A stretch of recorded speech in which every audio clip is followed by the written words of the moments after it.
Hello and welcome to How to Draw Stuff. Today we're going to show you how to draw Alice in Wonderland, the titular hero from Disney's classic 1951 smash hit animation.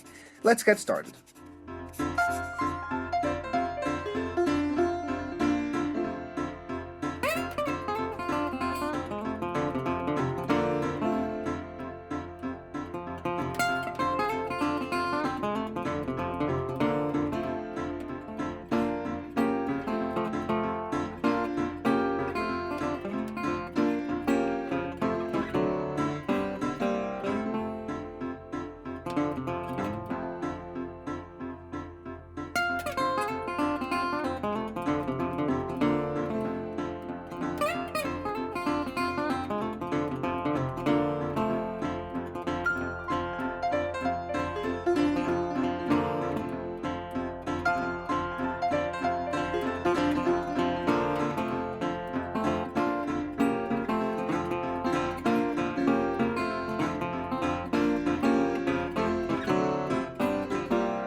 Here's our finished drawing of Alice from Alice in Wonderland.